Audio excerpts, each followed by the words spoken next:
Hello everyone. तो पिछले part में जैसे कि हमने पढ़ा कि हमने इंडिपेंडेंस डे जो था वो सेलिब्रेट किया कब, तो 26 जनवरी 1930 को। बट उसमें ज़्यादा लोगों ने पार्टिसिपेट नहीं किया क्योंकि ज़्यादा लोग उससे रिलेट नहीं कर पा रहे हैं। उन्हें क्या पता डोमिनियन स्टेटस क्या था एंड ऑल। सो इस कारण क्या हुआ, तो सिंपल चीज़ थी, गांधी जी ने कुछ कंक्लूजन्स मन में लिए, जैसे कि the lessons he learned were issue for struggle should be common. The people shall share common bond and such issue was salt tax. इसमें हमें दिया गया है कि देखिए, गांधी जी को पता चल गया था अगर कोई ऐसा इशू के बारे में अगर हम स्ट्रगल करेंगे जिसके बारे में सब रिलेट ना कर पाए, जिससे सब रिलेट ना कर पाए, तो मुश्किल है। इसको ऐसे समझिए कि जाकिर खान जो है स्टैंड अप कॉमेडियन, उसके जोक्स इतने फनी हो ना हो बट हम सब उससे रिलेट कर पाते, इस कारण वो बहुत फेमस है। उसी तरह अगर हम किसी चीज़ से रिलेट कर पाए तो हम उसके लिए स्ट्रगल कर सकते हैं। एक एग्जांपल से समझिए, दो स्टूडेंट्स हैं अलग अलग क्लासेस में, बट दोनों को लंच की प्रॉब्लम है, मेस में प्रॉब्लम होती है कैंटीन में कि अच्छा खाना नहीं मिलता, तो दोनों कॉमन बॉन्ड क्या करेंगे, शेयर करेंगे, और इससे क्या होगा, तो वो दोनों कंप्लेंट करने जाएंगे।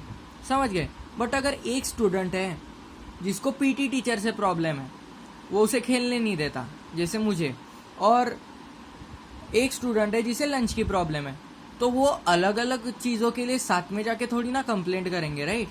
उसी तरह एक चीज़ कॉमन होनी चाहिए। और एक एग्जांपल से समझिए, अगर गरीबों को स्ट्रगल कराना है तो गरीबी के अगेंस्ट कराना पड़ेगा।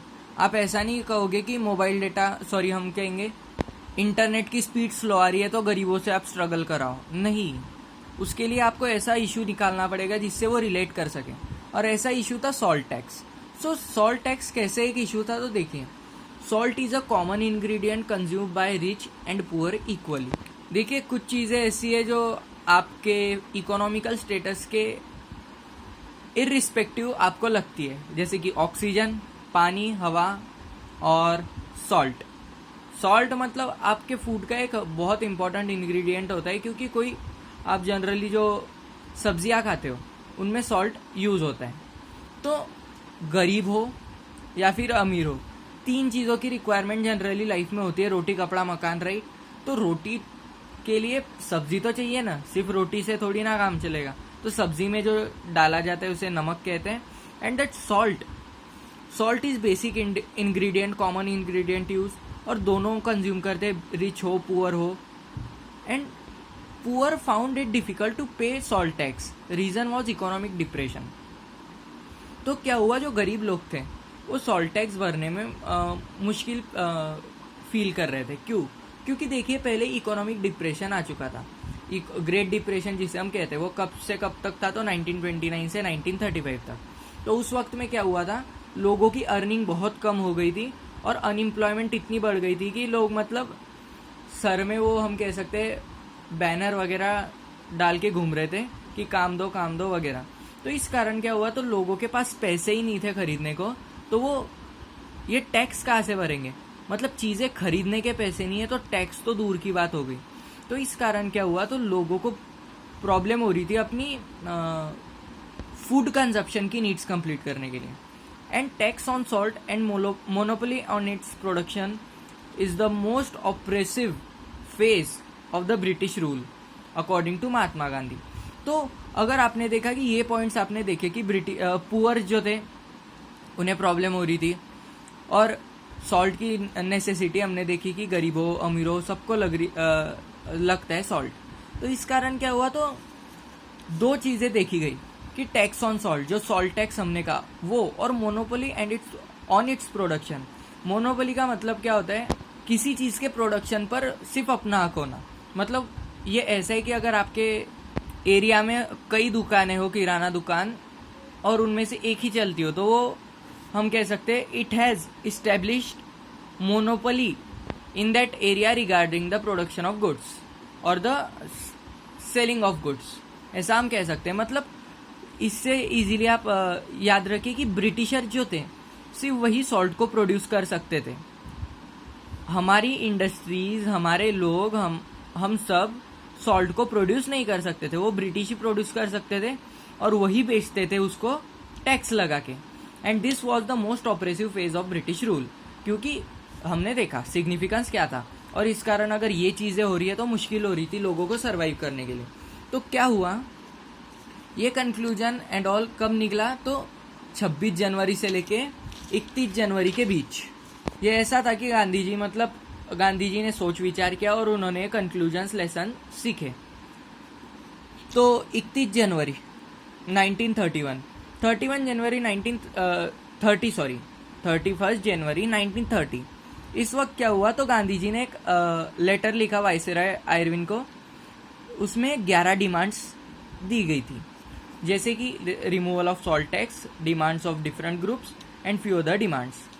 मतलब 11 डिमांड्स थी, जैसे कि सॉल्ट टैक्स को रिमूव करना इसमें से मेजर डिमांड थी, और अलग अलग जो सोशल ग्रुप्स थे या फिर हम कह सकते ग्रुप्स, जैसे कि इंडस्ट्रियलिस्ट के, एग्रीकल्चरल ग्रुप्स के, वो डिमांड्स भी उसमें लिखी गई। और क्या बोला गया, गांधी जी ने आयरविन को उस लेटर में क्या क्या लिखा, ये डिमांड्स लिखी और लिखा अगर 11 मार्च 1930 तक हमारी ये डिमांड्स पूरी नहीं हुई तो हम एक सिविल डिसोबीडियंस कैंपेन निकालेंगे। तो सिविल डिसोबीडियंस कैंपेन मतलब सिविल डिसोबीडियंस मूवमेंट स्टार्ट करेंगे। तो देखते क्या हुआ, तो 30 जनवरी 1930 को ये लेटर लिखा गया और 11 मार्च तक ये कंप्लीट नहीं हुआ। तो viceroy Irwin did not satisfy the demands, मतलब उसने वो डिमांड कंप्लीट नहीं की। And the result was on 12 March 1930 civil disobedience movement began and salt Satyagraha was its very first step. तो एक बात याद रखिए, लोग सिविल डिसोबीडियंस मूवमेंट और सॉल्ट सत्याग्रह को अलग अलग बातें मानते हैं, बट सिंपली याद रखिए सिविल डिसोबीडियंस मूवमेंट का पहली स्टेप थी सॉल्ट सत्याग्रह। पहले तो समझिए सिविल डिसोबीडियंस मूवमेंट होता क्या है। इसमें क्या होता है, पहले तो नॉन कोऑपरेशन होता है प्लस रूल्स को तोड़ा जाता है।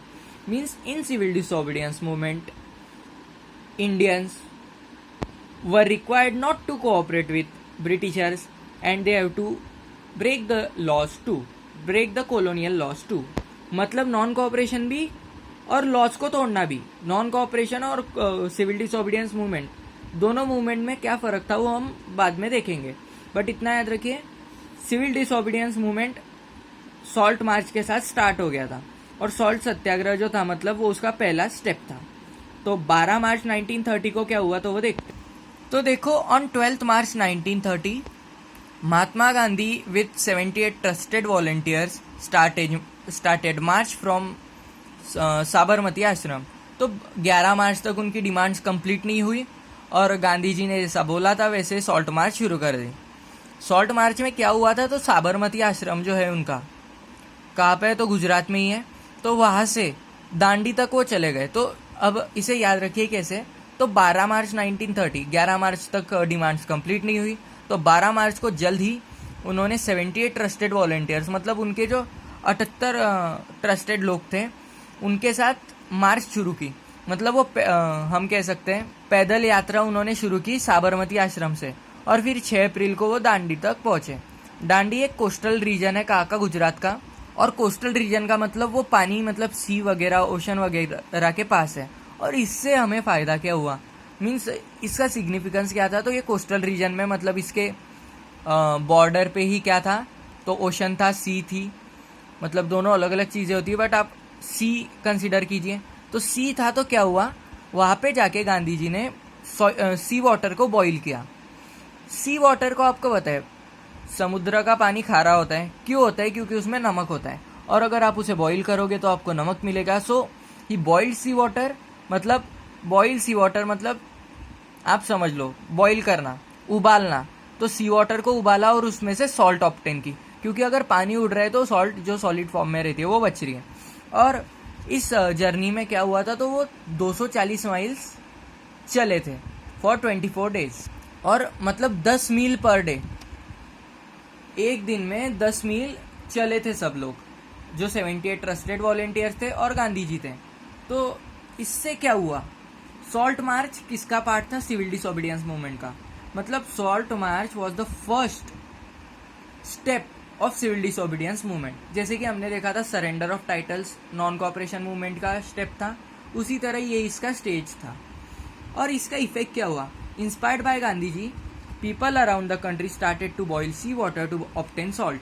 मतलब सब लोगों ने कॉलोनियल लॉ तोड़ने शुरू कर दिए। कॉलोनियल लॉ कैसे टूटे तो आप ये समझिए।